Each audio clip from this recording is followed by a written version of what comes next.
오늘은 아담의 복음 첫 번째 특별한 존재라는 제목으로 하나님의 말씀 나누겠습니다.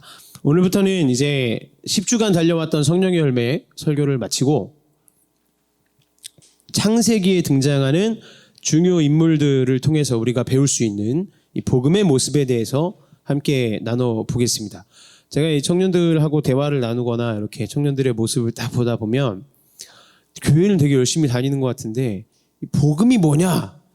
라고 했을 때 뭐죠? 약간 이런 느낌의 청년들이 되게 많아요.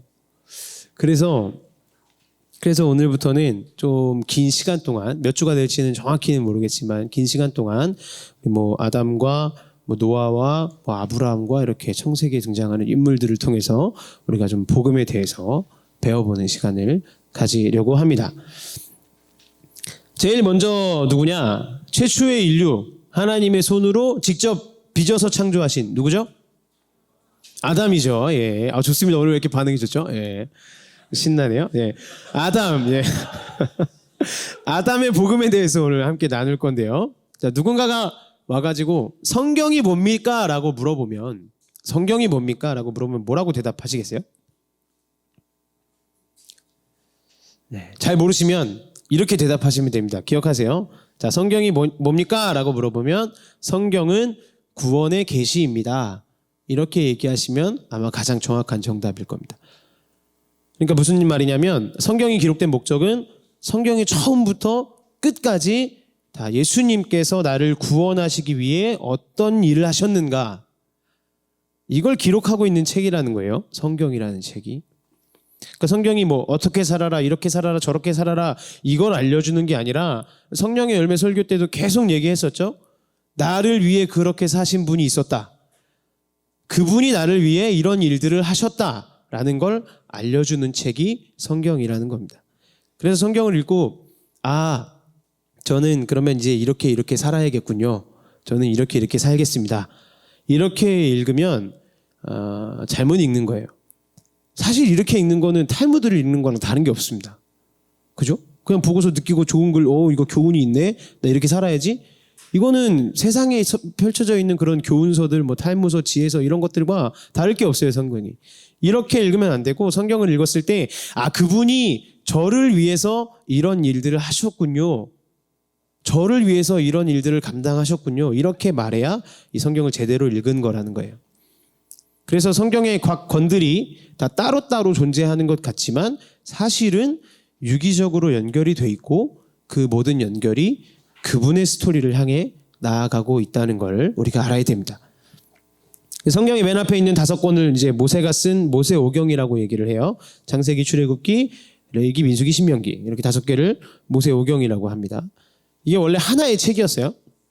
지금 저희가 볼 때는 5권으로 나눠져 있지만 모세오경이라는 하나의 책이었습니다. 근데 성경의 맨 처음에 나오는 창세기도 그러면 구원의 계시입니까?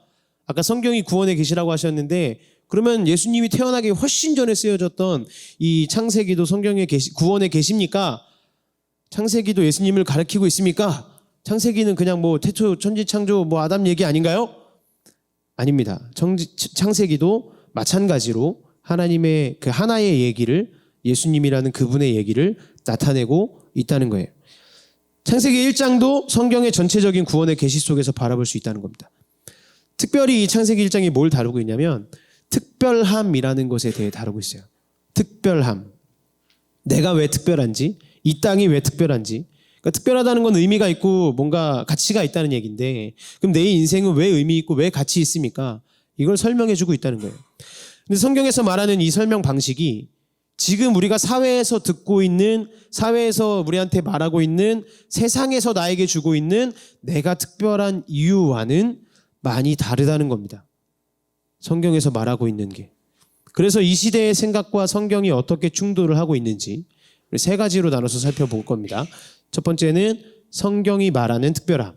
두 번째는 세상이 말하는 특별함. 마지막으로 특별함의 수용에 대해서 살펴보겠습니다. 먼저 성경의 특별함입니다. 성경의 특별함. 성경이 말하는 특별함인데 성경은 날 왜 의미 있게 바라봐야 되고 왜 이 땅이 특별한가요? 라는 이 질문에 유일한 근거가 하나 있다고 해요. 유일한 근거가 뭐냐? 창조 때문이라고 얘기를 합니다. 1장 1절을 봐보세요. 창세기 1장 1절. 태초에 하나님이 천지를 창조하시니라. 이 땅이 의미 있는 이유는 하나님이라는 영원하신 존재가 어떤 목적과 계획을 가지고 우리를 만드셨기 때문이라고 말씀에 선언을 하고 있어요. 그러니까 이 선언이 있고 나서 그럼 천지창조에 대한 얘기가 끝나버리고 다른 스토리를 진행하는 게 아니라 이 창조가 어떤 면에서 특별했던 건지, 이 창조가 어떤 면에서 특이한 건지, 특별한 건지를 계속 이어서 얘기를 진행해 나가고 있다는 거죠. 세 가지로 얘기를 하고 있는데, 첫 번째, 이 창조가 뭐가 특별했냐? 하나님이 말씀으로 창조하셨다는 거예요. 말씀으로. 3절 말씀을 보시면 하나님이 이르시되 빛이 있으라 하시니 빛이 있었고, 하나님의 말씀은 말씀 자체에 일을 하는 생명이 있습니다. 살아있는 것처럼 일을 하는 능력이 말씀 자체에 있다는 거예요. 제가 지금 여기서 이렇게 말을 하고 있지만, 제가 막 얘기를 하고 있죠? 제 말에는 능력이 없어요. 제가 여기서 아무리 저 뒤에 문에다 대고 열려라 참깨 열려라 참깨 열려라 참깨를 외쳐도 저 문은 열리지 않죠. 아무 일도 일어나지 않습니다. 제 말에는 능력이 없는 거예요. 제가 저 문을 열려면 어떻게 해야 되죠? 제가 여기서 갑자기 마이크를 내려놓고 직접 가서 문을 열어야 돼요. 아니면 이런 방법도 있죠. 저 뒤에 누가 앉아있으면 이제 오늘 영민이가 첫 휴가를 나왔는데, 영민아 이렇게 제가 이렇게 하면 영민이가 알아서 이렇게 눈치 있으면 문을 열어주겠죠. 근데 이런 방법은 문제가 있어요.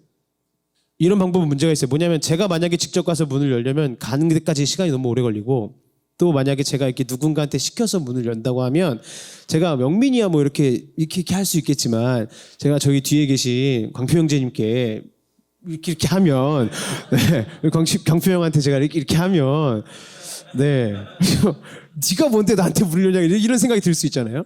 이런 부작용이 일어날 수 있다는 거예요. 그러니까 저의 말에는 능력이 없어요. 부작용 투성입니다.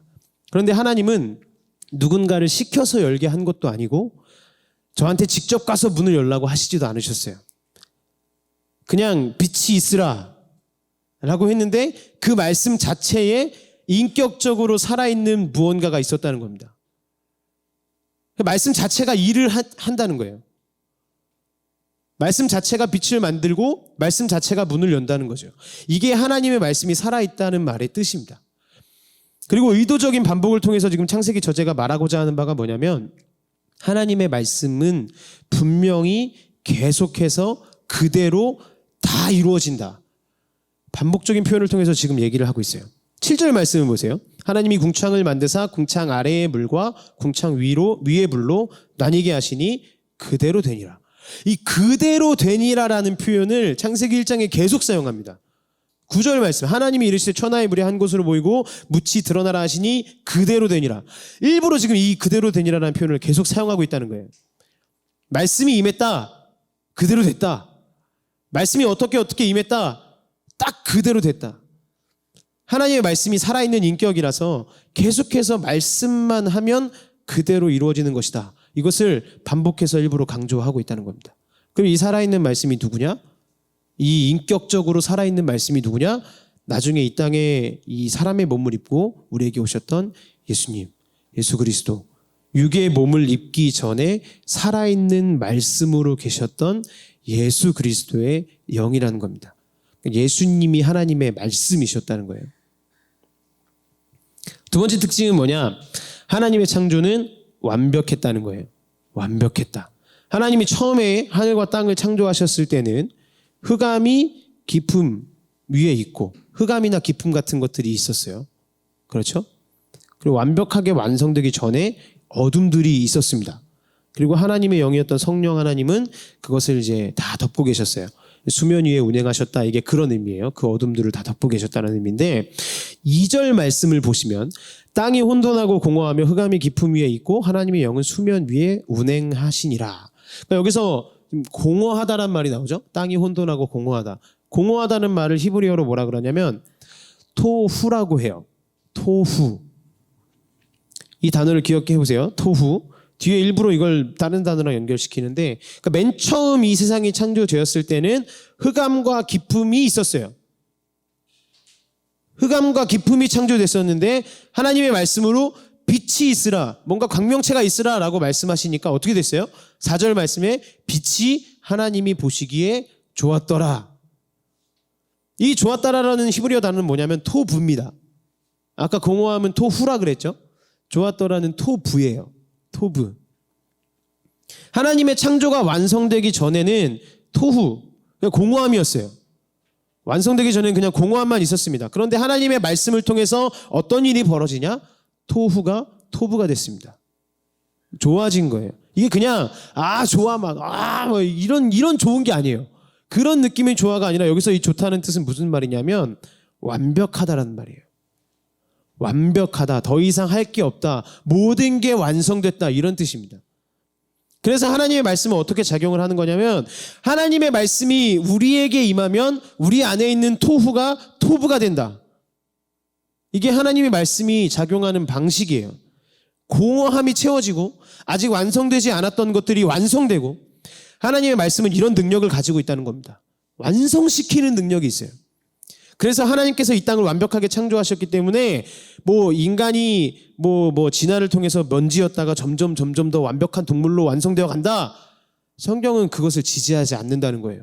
이미 하나님께서 세상과 인간을 완전하게 완벽하게 완성시켜서 창조해 놓으셨습니다. 이 땅은 원래부터 완벽했다는 거예요. 원래부터 이 세상은 완벽한 상태였다. 지금 성경이 이렇게 얘기를 하고 있습니다.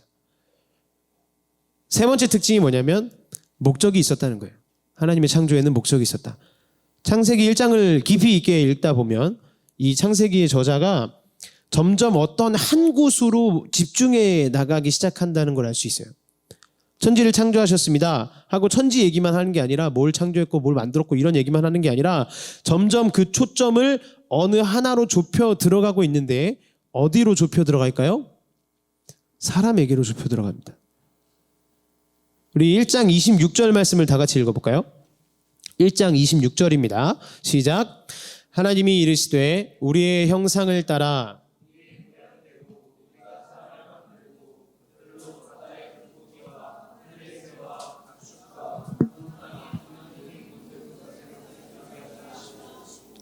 하나님이 사람을 만들자고 하셨어요.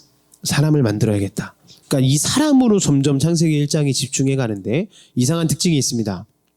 하나님은 한 분이시죠. 우리 유일신 하나님을 믿는 거잖아요. 하나님 한 분이신데 우리의 형상대로라고 얘기합니다. 하나님 한 분이면 뭐라고 얘기해야 돼요? 나의 형상대로. 근데 하나님은 한 분이신데 우리의 형상대로라고 말하고 있습니다. 이상하죠? 근데 기독교에서 말하는 하나님은 하나의 하나님이심과 동시에 세 개의 인격을 가지신 하나님이세요. 이걸 우리가 뭐라고 표현하죠? 삼위일체라고 표현하죠. 그래서 한 하나님이시지만 그 안에 성부 하나님, 그리고 아까 하나님의 말씀이라고 얘기했던 성자 하나님, 그리고 수면 위에 운행하셨었던 성령 하나님, 이 세 분이 끊임없이 교제하는 존재예요. 그 교제를 하는 가운데 존재하시는 분입니다. 이 세 분이. 그래서 하나님이 지금 이렇게 생각을 하시는 거죠. 야, 이 성부, 성자, 성령 하나님 우리 세 명의 교제가 너무 좋다. 우리 세 존재의 교제가 너무 완전하다. 완벽하다. 이 완벽한 상태를 함께 즐길 수 있는 존재가 있었으면 좋겠다. 이 교제의 상태를 함께 나눌 수 있는 존재가 있었으면 좋겠다. 이 관계를 확장시키자. 이 생각을 하시고 사람을 창조하셨다는 거예요. 그래서 이 시대가 외치고 있는 외침, 나 혼자 산다. 인간은 원래 혼자야. 혼자 있는 존재야. 인간은 혼자 살아남으면 돼. 이런 시대의 외침에 대해서 성경은 인정하지 않습니다. 인간은 원래 어떤 존재였냐? 성부 하나님, 성자 하나님, 성령 하나님이 계셨는데 야, 너도 이 교제를 즐겼으면 좋겠다라는 마음을 가지고 그 공동체에 우리를 초대하셨다는 거예요. 그곳에 초대받은 존재가 인간입니다. 그래서 우리는 원래부터 공동체 안에 있고 커뮤니티 안에 있고 어떤 조직 안에 속해 있는 존재라는 거예요. 사람은. 자, 또 하나 중요한 게 뭐냐? 무엇대로 창조하셨다 그랬죠? 사람을 하나님의 형상대로 창조하셨습니다.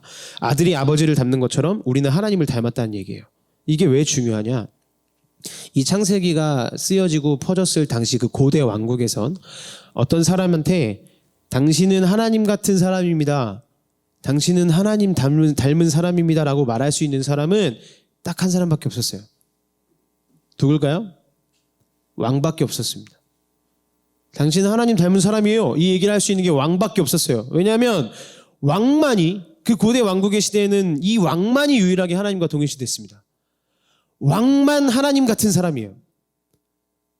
그래서 왕국에서 하나님 취급받을 수 있는 사람은, 하나님 닮았다는 얘기를 들을 수 있는 사람은 왕밖에 없었어요. 그런데 이 창세기 문서가 고대 왕국에서 돌기 시작하니까 이게 그 당시에 완전 폭탄이었다는 거죠. 이렇게 느끼게 되는 거예요. 뭐야, 내가 지금 부리고 내가 거느리고 있는 이 노예 자식이 하나님의 형상이라고? 맨날 아침마다 나 포도 까주고 막 물 따라주는 그 노예가, 그 종이 하나님의 형상이라고? 하나님 닮은 존재라고? 이렇게 된 거죠. 이걸 받아들일 수가 없는 거예요. 그 하나님의 존재, 하나님의 형상, 하나님의 속성을 가지고 있으면 무시하면 안 되잖아요. 야, 내가 얼마나 많은 노예를 거느리고 있고 쟤네가 내 명령 하나면 진짜 껌뻑 죽고 목숨까지도 끊어야 되는데 저런 존재가 하나님의 속성을 가지고 있어? 저런 존재가 하나님의 형상을 가지고 있어? 그럼 내가 저 사람, 내가 저 노예, 저 종도 내가 존중해 줘야 되는 거야? 이렇게 이해할 수 없는 그 당시에 엄청난 충격이었다는 겁니다. 근데 그 충격 속에 성경이 뭐라고 한 방을 날리냐? 모든 인간은 하나님의 형상이다. 모든 인간은 하나님의 형상이다. 함부로 건드릴 수 없는 존재다. 이 혁명적인 바람이 창세기를 통해서 불어닥친 겁니다. 인권의 뿌리, 모든 사람을 존중해야 한다는 뿌리, 이게 다 여기서 나온 거예요. 그러니까 신약 성경에 바울이 예수님 믿는 사람들을 다 핍박하고 다니니까 하나님이 그 바울을 만나셔서 이렇게 얘기를 하시죠. 사도행전 9장 4절을 보면 땅에 엎드려져 들음의 소리가 있어 이르시되 사울아 사울아 하고, 잘 보세요. 네가 어찌하여 예수 믿는 사람들을 박해하고 핍박하느냐, 이렇게 말씀하시지 않았어요. 사울아 사울아 네가 어찌하여 나를 박해하느냐. 사울이 예수님을 박해했나요? 사울이 핍박하고 박해한 건 교회 다니는 사람들이었습니다. 예수님이 왜 이렇게 얘기하셨을까요? 삼위일체, 이 공동체 안에, 이 교제 안에 함께 거하게 된 그 사람을 건드리고 그 사람을 핍박하는 건 곧 나를, 하나님을 건드리는 것이다. 이 선언이 성경 말씀에 나오고 있다는 겁니다. 그래서 우리가 한 주간 살면서 이 하나님의 형상을 다 잊어버리고 나보다 엑셀 못하는 사람, 나보다 수학 문제 못 푸는 사람, 나보다 공부 좀 못하는 사람, 나보다 성격 좀 더러운 사람, 그 사람에 대해서 계속 뒷담화 하신 거 축하드립니다. 하나님을 열심히 뒷담화 하시고 하나님의 창조에 대해서 딴지를 거신 거예요. 성경은 분명히 이렇게 얘기합니다. 더불어서 우리가 부당한 요구와 부당한 압제를 받고 있다? 내가 부당한 요구를 당하고 있다?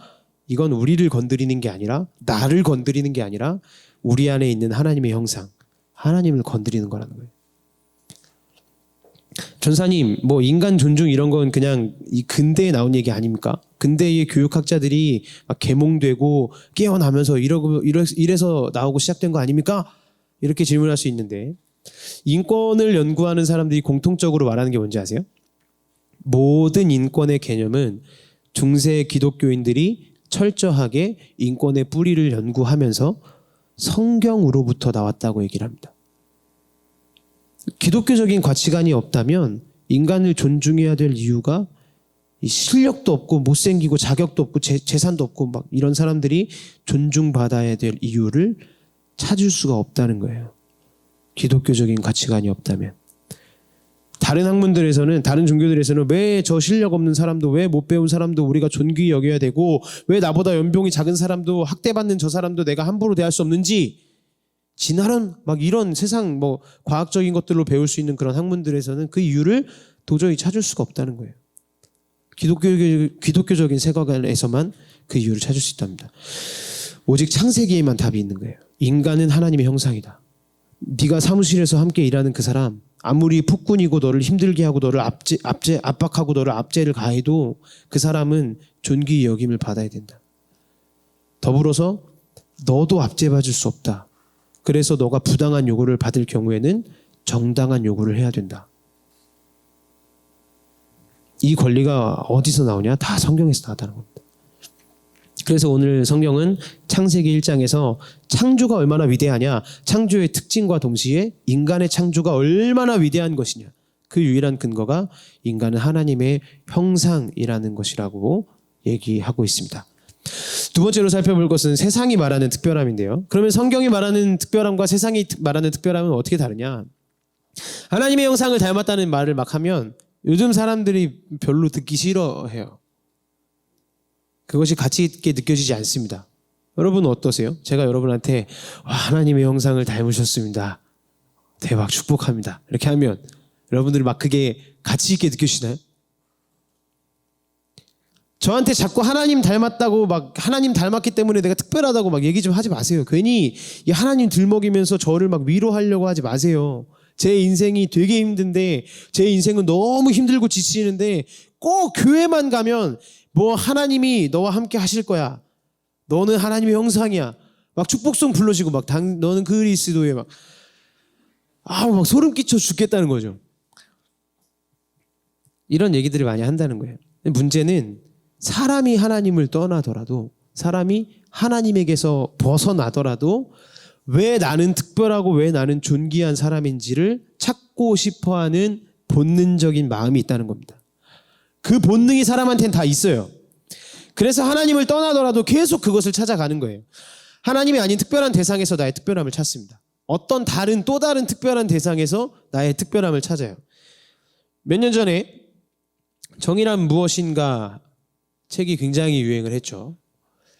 마이클 샌델이 되게 유명한 철학자로 알려졌습니다. 근데 이분 전에 더 인정받는 철학자가 있었어요. 찰스 테일러라는 분인데, 이분이 불안과 현대사회라는 책에서 이 시대의 사람들이 하나님을 떠나서도 얼마나 자신을 특별하게 만들고 싶어 하는지 이렇게 얘기를 하고 있습니다. 화면을 한번 보실까요? 제가 읽어드릴게요. 내 자신을 정의하는 일이란 타인과 나를 구별시키는 데 있어 중요한 것이 무엇인지를 찾아내는 것을 의미한다. 나는 머리에 정확히 3732개의 모발을 갖고 있을 수 있다. 그러나 그런 정의가 무슨 의미가 있는가? 반면 만일 내가 중요한 진리를 명백히 제시한다거나 혹은 다른 사람들과 달리 피아노를 잘 친다거나 하는 능력을 통해 내 자신을 정의 내리려고 한다면 우리는 이미 인정받을 만한 자기 정의의 영역 안에 있는 셈이다. 차이는 자명하다. 사물들은 그 근거가 이해 가능할 수 있을 때 의미를 얻는다. 이 철학자의 말이 다 되게 어렵죠? 그죠? 무슨 말이냐면 쉽게 얘기하면 이런 겁니다. 자, 후자 뒤에 나오는 피아노를 연주한다. 뭐 요런 거는 인간적인 의미를 갖고 있다는 걸 우린 금방 알 수 있죠. 뭔가 특징을 쉬운 특징, 내가 가지고 있는 어떤 그것을 얘기하는 거죠. 근데 전자에 얘기한 내 모발이 몇 개다, 3732개의 모발이 있다, 이런 정의들은 그렇지 못하다는 거예요. 제가 영민이한테 야 영민아, 너가 아직 이병이어도 넌 진짜 특별해. 너 모발이 많이 잘려 나갔어도, 머리를 밀었으니까 모발이 많이 잘려 나갔어도 넌 아직도 3732개의 모발을 가지고 있어. 이렇게 얘기하면 영민이가 그렇구나, 나는 3732개의 모발이 있구나, 이러고 소중함을 느낄까요? 그렇지 않다는 거죠. 소중한 느낌 전혀 안 들어요. 전혀. 오히려 저를 되게 이상한 눈으로 보겠죠. 오랜만에 휴가 나왔는데 왜 내 얘기만 하는 거야, 막 이렇게 막 이상한 눈으로 보겠죠.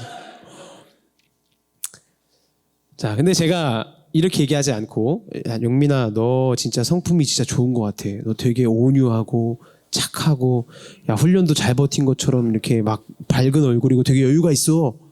너 멋진 놈이야. 이 두 가지가 분명한 차이가 있죠.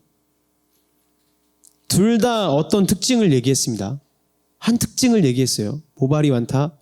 너는 온유한 사람 같다. 좋은 사람 같다. 특징을 얘기했어요, 둘 다. 그런데 이 철학자가 지금 말하고자 하는 바가 뭐냐?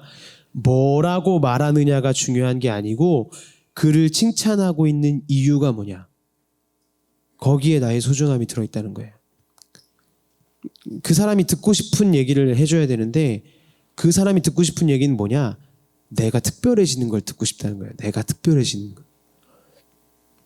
그 사람이 모발 막 3700개 이걸로는 도저히 특별해질 수가 없다는 거를 본능적으로 우린 다 알고 있잖아요.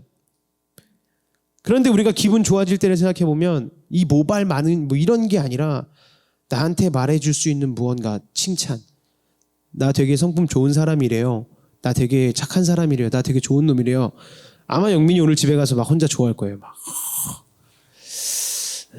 그러니까 이런 특별함이 있다는 겁니다. 그래서 사람들은 하나님을 제외하고서도 하나님의 형상은 아니고 다른 특별한 거. 다른 특별한 어떤 것. 그러니까 나한테 그 다른 것들을 말해줘. 나한테 내가 특별한다는 것들을 얘기해줘. 그러면서 이제 뭐라 그래요? 그런 것들이 잘 충족이 안 되니까 이렇게 빠져버리는 거예요. 야, 쟤 서울대래. 야, 쟤 연봉 대박이래. 쟤 삼성단인데. 이런 뭔가 이런 대상들을 가지고 돈, 재물, 명예, 직위 이런 대상들을 가지고 나의 특별함을 찾아 나가기 시작한다는 거예요. 삶에서. 근데 이게 문제가 있죠. 이런 특별함들은 무슨 문제가 있냐면 자꾸 위협을 받고 변하게 된다는 거예요.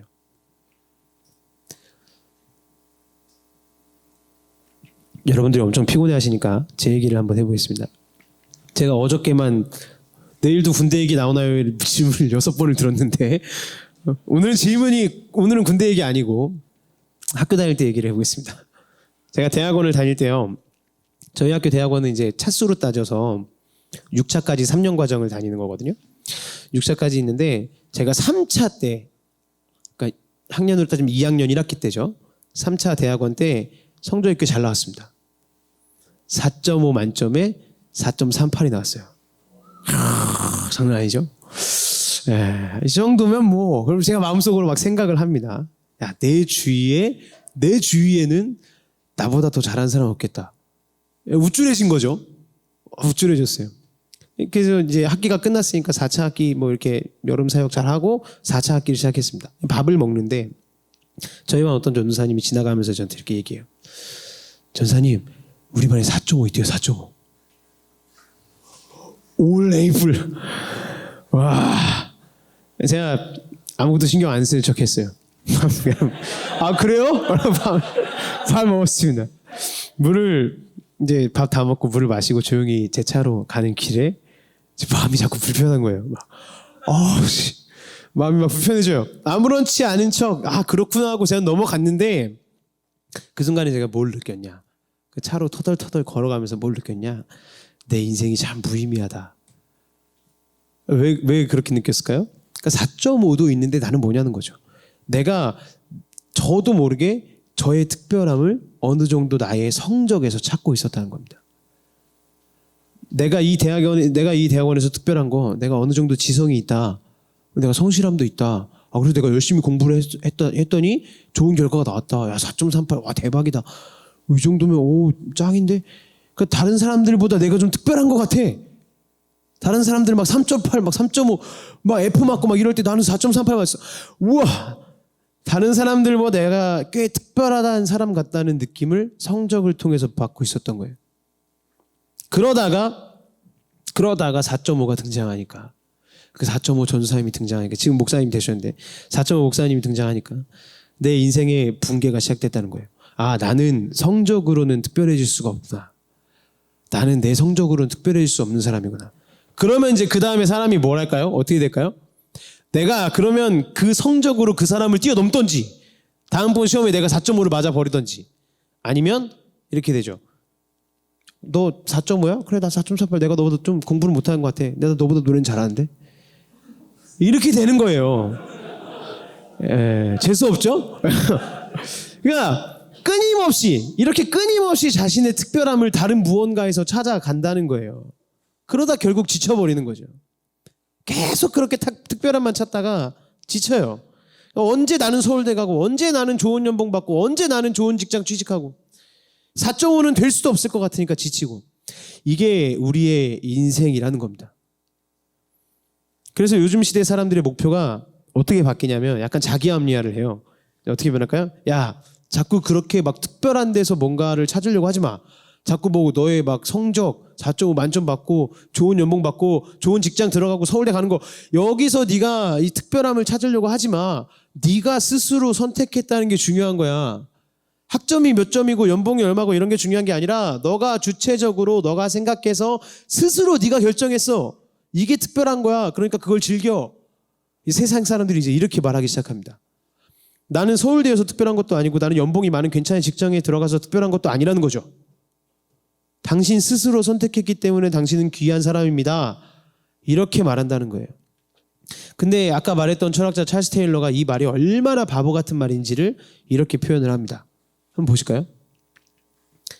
점심으로 내가 닭고기 대신에 스테이크와 감자튀김을 선택하는 것만으로는 내가 자기 선택을 한 사람이라고 주장할 수도 없고 자기 창조라는 단어조차 쓸 수가 없는 것이다. 어떤 상황들이 유의미한 것인가 하는 것은 나에 의해 결정되는 것이 아니다. 만약 각자가 결정해버린다면 어떤 상황도 유의미할 수가 없다. 다양한 선택들 사이에 이제 차별이란 아예 없기 때문에 그렇게 주장되었던 차별성은 무의미하게 되어버린 셈이다. 이게 무슨 말이냐면, 자, 내가 스스로 결정했으니까 특별하다. 이건 내 결정이니까 특별한 거다. 그래서 나는 내가 특별하다고 생각을 했는데 모든 사람이 다 그렇게 얘기해요. 여기 앉아있는 한 70명의 사람들이 다 똑같이 얘기해요. 난 이거 내가 선택한 거니까 난 특별한데? 그러면 결국은 특별한 인생은 아무도 없다는 거죠.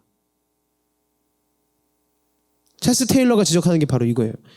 그게 아니다. 선택을 네가 했다고 해서 특별한 게 아니라 그 선택이 무엇이냐. 그 무언가가 너를 특별하게 만든다는 거예요. 우리는 하나님을 믿지 않더라도 평생 특별함을 찾을 겁니다.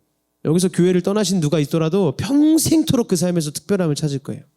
다른 대상에서. 학점에서 찾거나 연봉에서 찾거나 직장에서 찾거나. 그런데 그것이 위험해지면, 그것이 위협을 받으면 내 인생에 허무함을 느끼게 됩니다. 또 이런 생각도 합니다. 내가 선택해야 하는 게 의미 있는 거다. 그래, 거기서는 허무함을 느끼니까 내가 선택하는 게 의미 있는 거야. 그 선택이 닭고기에서 감자튀김이나 스테이크로 바뀐다고 해서 내 인생에 의미가 주어지는 게 아니라는 거죠. 이게 이 세상이 던지고 있는 문화의 허무함입니다. 그러면 마지막으로 살펴볼 것은 이제 특별함의 수용이에요. 성경은 그 특별함을 그럼 어디서 찾아야 됩니까? 세상에서 찾을 수도 없고 내가 만들 수도 없는데 그러면 그 특별함은 어디서 찾아야 됩니까? 외부에서 찾아야 된다고 얘기를 해요. 창세기 2장 7절을 보세요. 여호와 하나님이 땅의 흙으로 사람을 지으시고 생기를 그 코에 불어넣으시니 사람이 생명이 된지라. 사람은 원래 하나님의 뭐가 있었죠? 네. 하나님의 뭐가 있었죠? 좀만 더 힘내십시오, 여러분. 2장 7절에 나옵니다. 생기, 그렇죠. 사람은 원래 하나님의 생기가 있었어요. 그분의 형상이었기 때문에 그분의 그 숨결이 있었다는 거예요. 그런데 사람들이 이걸 거부했죠. 우리가 다 이걸 거부했고 내 마음대로 나의 특별함을 정의 내리기 시작했습니다. 그 인생 속으로 점점 빠져 들어가고 있었다는 거예요. 그래서 우리는 더 이상 특별함을 만들어낼 수 없어요. 나는 더 이상 내 특별함을 만들어낼 수가 없습니다. 그러면 전도사님, 내 특별함을 다시 회복할 수 있는 방법이 뭡니까? 내가 온전하게 그 특별함을 다시 찾을 수 있는 방법이 뭡니까? 죄송합니다. 그 방법이 없어요. 여러분은 하나님께 가실 수가 없습니다. 이게 성경의 선언이에요. 내가 학점이나 뭐 딴 거, 뭐 직장이나 뭐 좋은 연봉이나 이런 걸로 안 되겠다. 감자튀김으로는 내 인생이 특별해지지 않는다. 내가 하나님께 다시 가야겠다. 이렇게 마음 먹고 결단해도 갈 수 없습니다. 이게 성경의 선언이에요. 그런데 우리가 좌절하지 않을 수 있는 이유는 성경의 다른 한 구절에서 이 태초의 상태에 대해서, 하나님의 생기를 가지고 있었던 그 상태에 대해서 내가 갈 수 있는 방법은 없지만 누군가가 나한테 오면 가능하다. 누군가가 나한테 오면 가능하다 라고 말하는 성경 구절이 있어요. 요한복음 1장입니다. 하나님의 말씀이셨던 성자 예수님, 그 예수님이 우리가 다시 그 원래 태초의 완전한 상태로 회복될 수 있도록 이 땅에 직접 내려오셨다는 거예요. 요한복음 1장 1절이 이렇게 시작합니다. 태초에 말씀이 계시니라. 그러니까 요한복음 1장을 시작하면서 지금 요한이 뭐라고 얘기하는 거냐면, 야, 창세기 1장을 한번 떠올려봐. 이 얘기를 하고 있는 거예요. 태초에 말씀이 계시니라. 이 말씀이 하나님과 함께 계셨으니 이 말씀은 곧 하나님이시니라. 그가 태초에 하나님과 함께 계셨고 만물이 그로 말미암아 지은 바 되었으니 지은 것이 하나도 그가 없이는 된 것이 없느니라. 그리고 쭉 가서 14절에 이렇게 얘기합니다. 말씀이 육신이 되어 우리 가운데 거하심에 우리가 그의 영광을 보니 아버지의 독생자의 영광이요 은혜와 진리가 충만하더라. 그러니까 이 관계와 이 공동체와 이 조직을 떠났던 우리를 다시 그 조직에 포함시켜 주시기 위해서 예수가 오셨다. 우리가 직접 그 안으로 갈 수 없기 때문에, 내가 다시 그 공동체 안으로, 내가 다시 그 교제 안으로 직접 갈 수 없기 때문에 하나님의 말씀이셨던 예수님이 직접 이 땅에 내려오셨다는 거예요. 그래서 내 인생 특별해요, 내 인생 특별하다고 좀 말해주세요, 나 존귀하다고 좀 말해주세요, 아무리 이렇게 외쳐도 아무도 인정해주지 않는 그 공허함, 그 공허함을 예수님께서 십자가에서 대신 경험하셨다는 거죠. 마가복음 15장 34절을 보면 이렇게 얘기를 합니다. 우리 화면 보고 다 같이 한번 읽어볼까요? 시작. 예수께서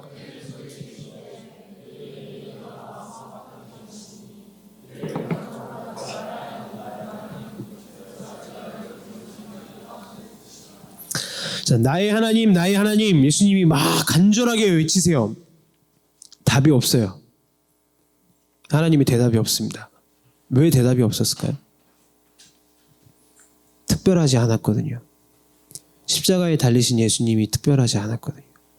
십자가에 달리신 예수님은 우리의 모든 죄악과 우리의 모든 죄성과 우리의 죄로부터 생겨난 그 하나님을 떠난 그 특별하지 않음을 다 안으시고 십자가 위에 못 박히셨기 때문에 예수님이 특별하지 않으셨습니다. 당신은 특별하지 않아 라는 그 대가를 우리 대신에 예수님께 지우셨다는 거예요. 그래서 마지막까지 하나님의 응답이 없어요. 마지막 순간까지 하나님의 응답이 없었는데 마지막에 어떻게 됐을까요? 마가복음 15장 30절을 보니까 예수께서 큰 소리를 지르시고 숨지시니라. 이 큰 소리를 지르는 모습이 누구냐? 그 모습이 우리의 모습이라는 거예요. 우리가 하나님이 없으면 이 땅에서 야, 나 특별해, 나 좀 제발 인정 좀 해줘, 나 되게 존귀한 사람이야, 말 좀 해줘, 얘기 좀 해줘, 인정 좀 해줘, 아무리 이렇게 외치고 말하고 막 구걸을 해도 나를 인정해주는 사람이 없어요. 야, 너 그래도 특별한 존재야, 이렇게 인정해주는 사람이 없다고요. 그런데 그 응답 없음을, 나의 그 처절한 외침의 응답 없음을 예수님께서 대신 받으셨다는 겁니다. 그래서 나는 다시 이 삼위일체의 공동체 안에 속할 수 있는 하나님의 자녀이기 때문에 하나님이 나한테 다시 뭐라고 말씀하시냐? 너는 하나님의 형상이다. 내가 너를 잊지 않겠다. 내가 너를 끝까지 인도하겠다. 말씀해 주신다는 거예요. 그래서 우리가 예수 그리스도를 믿는다는 것은 뭐냐면 예수님이 우리를 삼위일체 하나님의 그 조직 안으로 다시 불러주셨기 때문에 나를 평생의 삶에서 나의 완벽한 형상대로, 나의 완전한 성품으로, 나의 완전한 모습으로 다시 회복시켜가는 삶, 이게 예수를 믿는 삶이라는 거예요. 그래서 내가 살아가는 이 땅의 삶은 어떤 삶이냐? 예수 그리스도께서 다시 오시기 전까지, 주님의 재림 전까지 그분과 동행하는 거예요. 나의 성품과 내가 이 세상을 바라보는 그 모든 관점들을 내 것이 아니라 그분 안에서 해석하는 겁니다. 그분 안에서 생각하는 법을 배워가는 과정이 신앙의 과정이에요. 그리고 그 마지막에 이 땅에 예수님이 재림하실 때 나는 완전한 몸과 완전한 생각으로 회복될 수 있습니다. 이 말을 사도 바울이 로마서 8장을 통해서 이렇게 표현을 해요. 이 일에 대하여 우리가 무슨 말 하리요? 만일 하나님이 우리를 위하시면 누가 우리를 대적하리요? 자기 아들을 아끼지 아니하시고 우리 모든 사람을 위하여 내주신 이가 어찌 그 아들과 함께 모든 것을 우리에게 주시지 아니하겠느냐. 함께 읽겠습니다. 내가 확신하노니 사망이나 생명이나 천사들이나 권세자들이나 현재일이나 장래일이나 능력이나 높음이나 깊음이나 다른 어떤 피조물이라도 우리를 우리 주 그리스도 예수 안에 있는 하나님의 사랑에서 끊을 수 없으리라. 이게 창조의 회복이라는 거예요. 창조의 회복. 이게 원래 우리를 완전하게 창조하신 그 하나님의 창조로 우리의 지금 죄악된 모습이 회복되어져 가는 과정입니다. 내 인생에 오늘 예수 그리스도가 나의 특별함이 아니었고, 나를 그분께 불러주신 그 예수 그리스도가 나의 특별함이 아니었고, 내 인생에 전혀 다른 특별함들을 찾고 있었던 우리의 모습이 있다면 하나님 앞에서 다 버리십시오. 감자튀김 스테이크가 나한테 특별함을 주는 게 아니라 나를 위해서 자신의 목숨을 버리면서까지 나에게 다가오신 그분이, 내가 갈 수 없을 때 나를 찾아오신 그분이 나를 살리셨습니다. 나는 하나님의 형상이고 그분을 닮아가는 것이 내 인생의 유일한 의미임을 깨닫고 나의 특별함을 회복하는 삶이 되시기를 주님의 이름으로 축복합니다. 아멘. 기도하겠습니다. 함께 찬양할까요?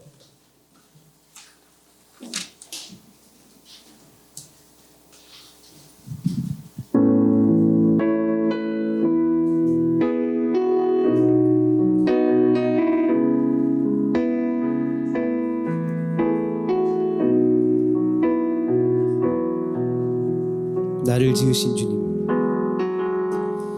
나를 지으신 주님, 내 안에 계셔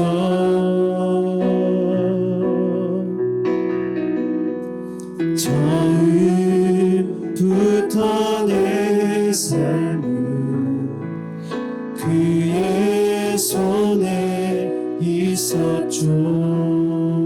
한 번 더. 나를 지으신 주님, 나를 지으신 주님, 내 안에 계셔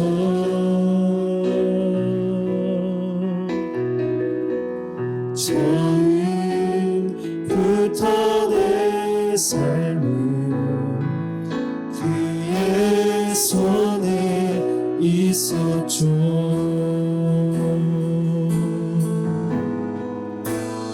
내 이름 아시죠. 내 모든 생각도 내 흐르는 눈물 그가 닦아 주셨죠. 그는 내 아버지, 그는 내 아버지, 난 그의 소유,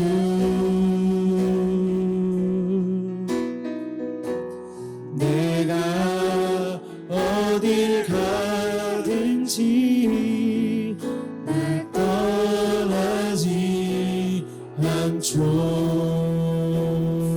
내 이름 아시죠. 내 이름 아시죠. 내 모든 생각도 아바라 부를 때 아바라 부를 때 그가 들으시죠. 내 이름 아시죠. 내 이름 아시죠. 내 모든 생각도 내 흐르는 눈물, 내 흐르는 눈물 그가 닦아 주셨죠. 내 이름 아시죠. 내 이름 아시죠. 내 모든 생각도 아바라 부를 때 아바라 부를 때 그가 들으시죠.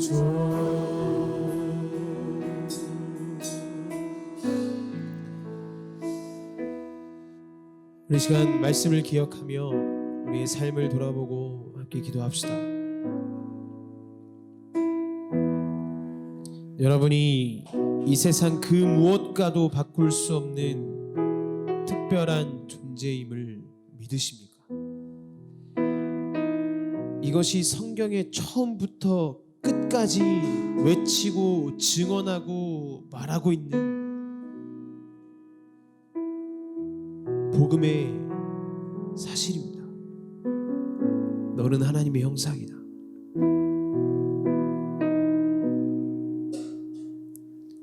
하나님이 우리를 자신의 형상을 따라 창조하셨고 그 창조의 목적은 다른 그 무엇이 아니라 그 완전한 교제 안에 우리를 초대한 것이다. 이게 복음이 말하고 있는 진실이에요. 하나님을 믿고 있다는 우리가, 예수님을 믿고 있다는 우리가 이 복음의 현실, 이 복음의 사실, 하나님이 말씀하신 성경이 말하고 있는 온전한 나의 특별함을 다 잃어버리고 세상에서의 특별함을 쫓아 살아가고 있지는 않습니까? 나의 학점이, 나의 학벌이, 나의 연봉이, 나의 명예가, 나의 직장이 나를 특별하게 만들어주는 것 같다는 그 세상이 말하는 외침에 사로잡혀 하나님이 지금도 끊임없이 얘기하고 계시는 그 특별함은 놓쳐버리고 살아가고 있지 않습니까?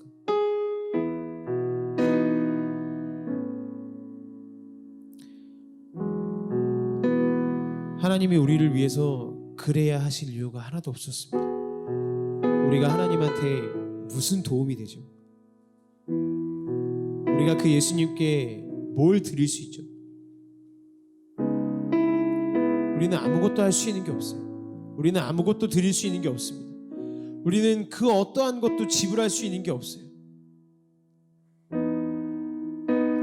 그런데도 하나님은 애초에 우리를 창조하신 목적 자체도 그분과 교제였고 그것을 우리의 연약함과 우리의 죄악 때문에 끊어버렸음에도 불구하고 다시 그 교제를 원하시기, 다시 그 만남을 원하시기, 너는 특별하다, 내가 너를 나의 형상으로 만들었다, 너는 그 무엇보다 특별한 존재다. 오늘도 이 외침을 우리에게 들려주시기 위해서, 오늘도 이 사실을 우리에게 전해주시기 위해서 우리는 그분께 그 무엇도 할 수 없었지만 자신의 아들을 죽이면서까지, 자신의 아들의 생명을 끊어놓으면서까지 그 특별하고 그 완전한 존재였던, 그 교제했던 자신의 아들을 버리고 특별하지 않게 만들어가면서까지 우리를 구원하셨습니다. 이게 복음입니다. 이게 지금 우리를 붙잡고 있는, 지금 우리의 삶에 느끼고 살아가야 할 복음의 소식입니다. 여러분, 나의 특별함을 이 복음 안에서가 아니라, 이 성경 안에서가 아니라 세상의 것들로 찾고 있다면 내려놓으십시오. 그것은 우리를 특별하게 만들어주지 못합니다. 세상의 것은 나를 특별하게 할 수 없습니다. 특별해 보이는 것처럼 속일 뿐이에요. 이 복음의 특별함을 회복하십시오. 이 시간 이 간절한 소망을 가지고, 하나님, 내가 세상에서 찾고 있는 나의 특별함들을 주님 앞에 내려놓고 오늘 이 시간 나에게 말씀하시는, 내가 너를 나의 형상으로 창조했다, 너는 특별하다, 너는 존귀하다, 너는 나의 아들이다, 너는 나의 딸이다, 너는 나의 자녀다, 지금 이 시간도 나에게 말씀하시는 그 하나님의 특별함, 그 하나님의 복음의 능력과 생명을 내 안에 온전히 회복해 나갈 수 있도록 주님 이 시간 나를 만져주십시오. 주님 이 시간 나와 함께 해주십시오. 이 간절한 소망을 가지고 함께 기도하며 나가도록 하겠습니다. 같이 기도하겠습니다.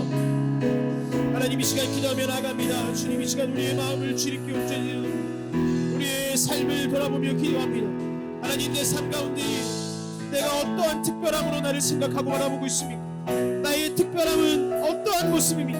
내가 이 세상의 것들로 인해 나를 특별하게 생각하고 이 세상의 성적과 명예와 학점과 돈과 그 모든 물질로 나의 특별함을 만들어가려고 그렇게 이 세상 가운데에서 발버둥치며 살아가고 있지 않습니까? 하나님 그것은 나를 특별해 보이게 할 뿐 내 진정한 특별함을 가르쳐주지도 못하고 알려주지도 못하고 만들지도 못함을 하나님 이 시간 말씀을 통해 배웠습니다. 하나님 나를 특별하게 하는 것이 온전한 복음뿐일진데 하나님 나를 하나님의 형상대로 창조하시고 그 온전한 교제와 완성된 존재를 회복시키기 위하여 그 아들을 죽이시면서까지 나를 사랑하시고 나를 다시 불러주시고 나를 온전케 하셨던 하나님의 그 사랑 주님의 그 복음을 내 마음 가운데 다시금 온전히 새겨넣을 수 있도록 주여 오늘 이 시간 가운데 주님 나를 붙잡아 주시고 주님 나에게 주님의 생명과 복음의 능력으로 역사해 주시옵소서. 하나님 내가 이 세상 살아갈 때에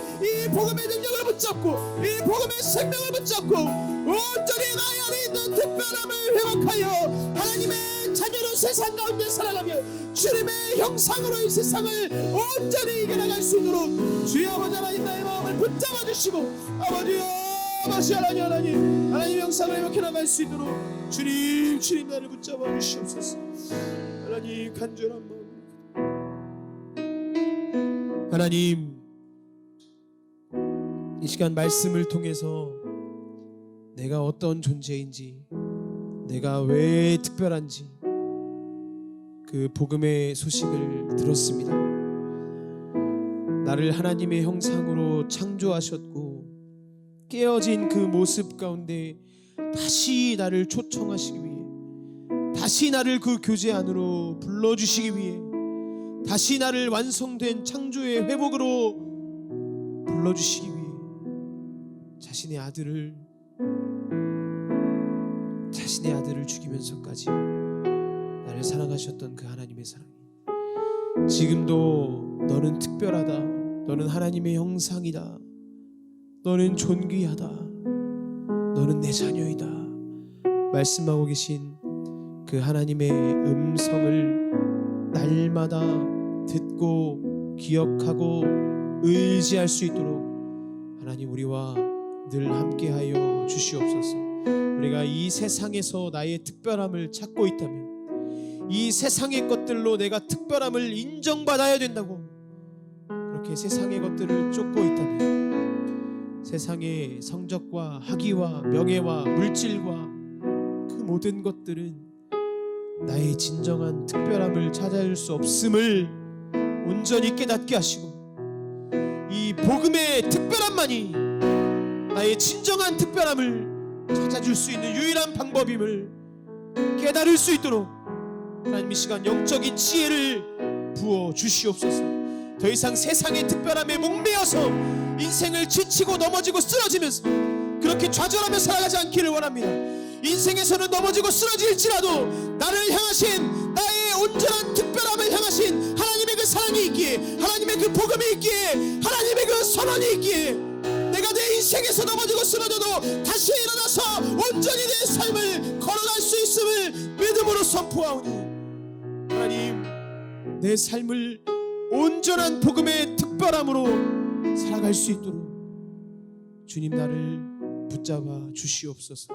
함께 하실 주님 찬양하며 이 모든 말씀 예수님의 이름으로 기도드렸습니다. 아멘. 우리 주기도문으로 예배를 마치겠습니다. 하늘에 계신 우리 아버지, 아버지의 이름을 거룩하게 하시며 아버지의 나라가 오게 하시며 아버지의 뜻이 하늘에서와 같이 땅에서도 이루어지게 하소서. 오늘 우리에게 일용할 양식을 주시고 우리가 우리에게 잘못한 사람을 용서하여 준 것 같이 우리 죄를 용서하여 주시고 우리를 시험에 빠지지 않게 하시고 악에서 구하소서. 나라와 권능과 영광이 영원히 아버지의 것입니다. 아멘. 우리 하나님께 영광의 박수 올려드리겠습니다.